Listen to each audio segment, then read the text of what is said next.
नमस्कार दोस्तों, स्वागत है आप सभी लोगों का हमारे चैनल ट्रेडिंग मददुल में। आज हम बात करने वाले हैं वोडाफोन आइडिया लिमिटेड के बारे में। आपने देखा होगा कि आज के दिन बड़ी गिरावट देखने को मिली है, क्योंकि एक एजेंसी की तरफ से इसकी रेटिंग बहुत कम करी गई है।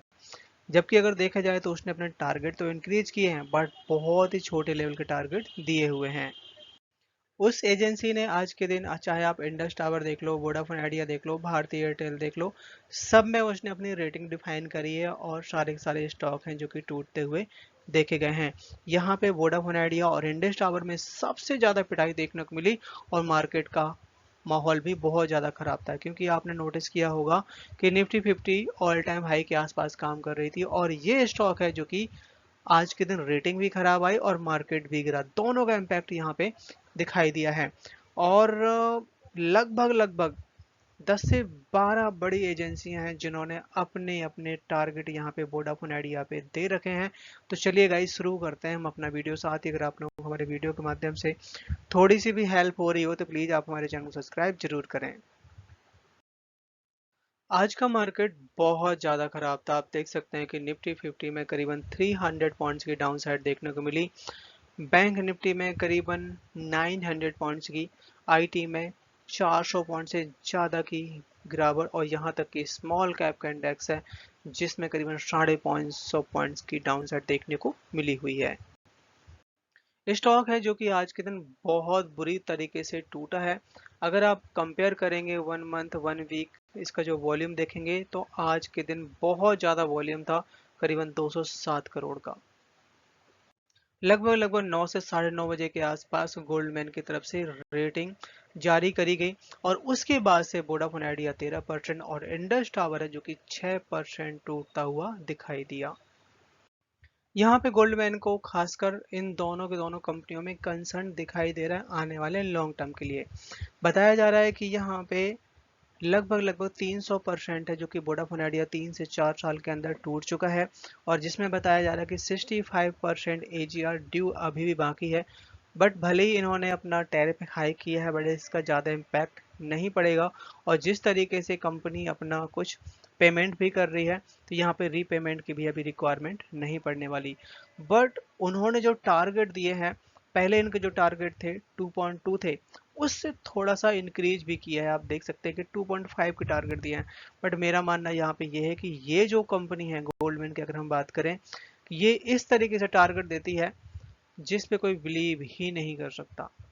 2.5 तो कोई भी किसी भी नौबत पे नहीं जाने वाला शेयर, तो यहाँ पे बिल्कुल भी टेंशन वाली बात नहीं है। और अगर यहाँ पे आप ब्रोकेज रिपोर्ट देखेंगे वोडाफोन आइडिया के ऊपर, तो यहाँ पे आप देखिए गोल्डमैन, सिटी और खालसा, एक्सिस कैपिटल, मतलब बहुत सारे एजेंसियों के नाम शामिल हैं।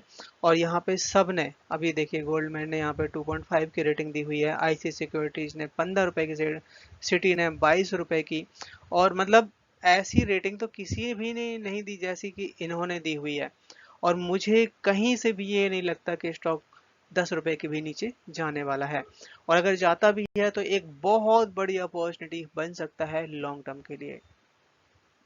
इसके साथ साथ इन्होंने इंडस टावर की भी रेटिंग दी हुई है।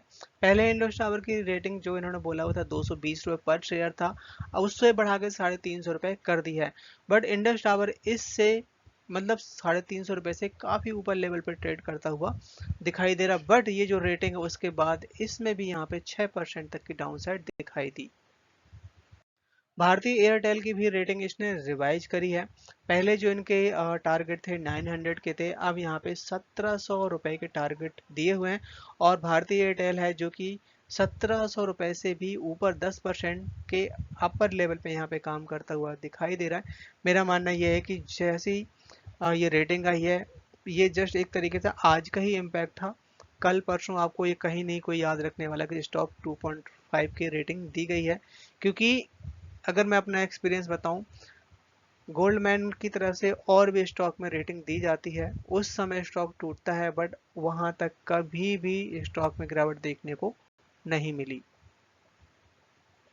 कंपनी के टॉप मैनेजमेंट की तरफ से इंस्टीट्यूशनल इन्वेस्टर के साथ मीटिंग के लिए डेट फाइनल हो चुकी है और ये मीटिंग होगी आपका हांगकांग में और डेट फाइनल हुई है 9 से 11 सितंबर के बीच में ये मीटिंग होगी। और अगर हम बात करें यहाँ पे आप देख सकते हैं कि CITIC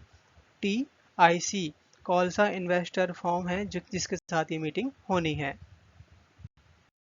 इसके अलावा मार्केट में ये खबर बहुत ज्यादा परेशान करती हुई देखी जा रही है, खासकर AGR ड्यू के बारे में, क्योंकि माना यह जा रहा है कि जब तक यहाँ पे क्लियर नहीं हो जाता है कि वोडाफोन आइडिया को राहत भरी बात मिलने को हो सकती है सुप्रीम कोर्ट की तरफ से, तब तक यहाँ पे सारे सारे इन्वेस्टर को ये डर लगा रहेगा कि अगर यहाँ पे सुप्रीम कोर्ट ने फैसला गवर्नमेंट की तरफ ले लिया फिर क्या होगा, क्योंकि बहुत बड़ा अमाउंट है और आज वो भी एक डर सता रहा था जिसकी वजह से मार्केट में तगड़ी पिटाई देखने को मिली।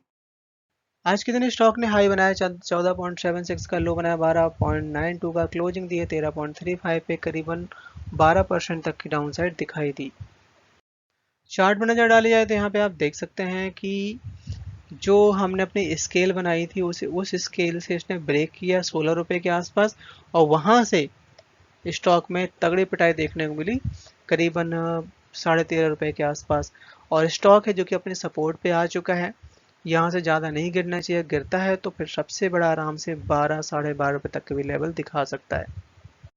डिपार्टमेंट ऑफ टेलीकॉम सेक्रेटरी की तरफ से एक बड़ी खबर आती हुई देखी जा रही है, खासकर 5G और 6G रोल आउट के बारे में। बताया जा रहा है कि हमें जो भी डेवलपमेंट चाहिए जिसमें 5G और 6G दोनों को दोनों अचीवर साबित हो सकते हैं। टेलीकॉम डिपार्टमेंट की जो सेक्रेटरी है नीरज मित्तल की तरफ से बड़ी खबर आ रही है कि इन्होंने 150 ईयर जो टेलीग्राफ एक्ट को बदल दिया है और अब यहाँ पे जो 5G लॉन्च होने के बाद 6G के बारे में पूरी तरीके से प्लानिंग बना ली गई है। सो यहाँ पे जिस तरीके से गवर्नमेंट ऑफ इंडिया बहुत तेजी से प्लान कर रही है 6G को रोल आउट करने का, उसके लिए अपने इंडिया को मैन्युफैक्चरिंग हब भी बनाने की बात हो रही है, क्योंकि 6G के लिए बहुत सारे अगर हम अपने इन हाउस ही कंपोनेंट बना पाएंगे तो बहुत ज़्यादा कॉस्ट पे इम्पैक्ट पड़ेगा और उससे इंडिया की GDP पे बहुत ज़्यादा फर्क आएगा। अब जिसने भी ये पॉलिसी बनाई है वो इस समय इंडिया को मैन्युफैक्चरिंग हब बनाने के लिए बहुत सारी कंट्री का विजिट कर रहे हैं, वियतनाम, चाइना, यहाँ तक कि और भी बहुत सारी कंपनियों के नाम आए हैं जिससे इंडिया को खासकर टेलीकॉम सेक्टर में सक्सेस बनाया जा सके। और लगभग 12 सिटीज हैं जो कि वहाँ पे इंडस्ट्रियल अनाउंसमेंट कर दी गई है और बहुत जल्द 2047 तक हम अपने गोल को अचीव कर पाएंगे, जिसमें यूनियन कैबिनेट की तरफ से लास्ट मंथ करीबन 12 न्यू इंडस्ट्रियल सिटीज अप्रूव करी गई थी, वो भी 10 स्टेट में, जिसमें यूपी, महाराष्ट्र, राजस्थान और पंजाब, बहुत सारी स्टेट के नाम शामिल हैं और जिसमें बताया जा रहा है कि करीबन 28,602 करोड़ के न्यू प्रोजेक्ट की यहाँ पे प्लानिंग हो रही है। आपने देखा होगा कि अभी तक GST डिपार्टमेंट की तरफ से मल्टीपल नोटिस कंपनी को आते हुए देखे गए और जो ये अमाउंट है करोड़ों के हिसाब से है। अब यहाँ पे मैनेजमेंट ने ये डिसाइड किया है कि हम इसको सुप्रीम कोर्ट में लेके जाएंगे और बिल्कुल भी एग्री नहीं कर रहे हैं, क्योंकि गवर्नमेंट जो ये लगा रही है ज़्यादा बहुत बड़ा अमाउंट लगा रही है। यहाँ पे कुछ स्लाइड मैंने डाली हुई हैं, आप देख सकते हैं कि आंध्र प्रदेश की तरफ से करोड़ों के हिसाब से GST लगाई गई है और ये लगभग लगभग इनके पास जितने भी GST नोटिस आए हैं सबको एक साथ ही ये सुप्रीम कोर्ट में लेके पहुंचे हैं। इसके बाद है चेन्नई की तरफ से, आप देख सकते हैं कि 1 करोड़। इसके बाद है फिर आपका भुवनेश्वर मतलब उड़ीसा की तरफ से भी यहाँ पे 9,51,000 के आसपास यहाँ पे डिमांड जारी किया गया है। अब यहाँ पे कुछ बड़े नोटिस आ जाते हैं जैसे कि वेस्ट बंगाल और इसके बाद है आपका पटना मतलब कि बिहार से। यहाँ पे आप देख सकते हैं कि 33,44,00,000 के आसपास का बहुत बड़ा अमाउंट है। ऐसे यहाँ पे 10,95,00,000 का भी अमाउंट लगाया गया आपका पटना की तरफ से। इसके साथ साथ 26,89,00,000 का ये आप लगाया गया है यूपी नोएडा गवर्नमेंट की तरफ से। तो अभी तक आपने देखा कि करोड़ों के हिसाब से मतलब नोटिस आया है और ये भी एक सबसे बड़ा रीजन है शेयर के प्राइस का डाउन जाने का। कंपनी की अभी इस क्वार्टर की लाइसेंस फी ड्यू थी, जिसको पूरा कर दिया गया। आप देख सकते हैं कि 700 करोड़ का यहाँ पे पेमेंट कर दिया गया। एफआईआई ने बहुत अच्छी खरीदारी करी। आप देख सकते हैं कि करीबन 2% तक का स्टेक था मार्च के महीने में, जो कि इस समय 13% के आसपास पहुंच चुका है। डीआईएस की तरफ से कुछ बिकवाली भी देखने को मिली है। 34% तक का स्टेक था एक साल पहले, जो कि इस समय 31% तक आया हुआ है। पब्लिक की तरफ से भी काफी अच्छी खरीदारी देखने को मिली।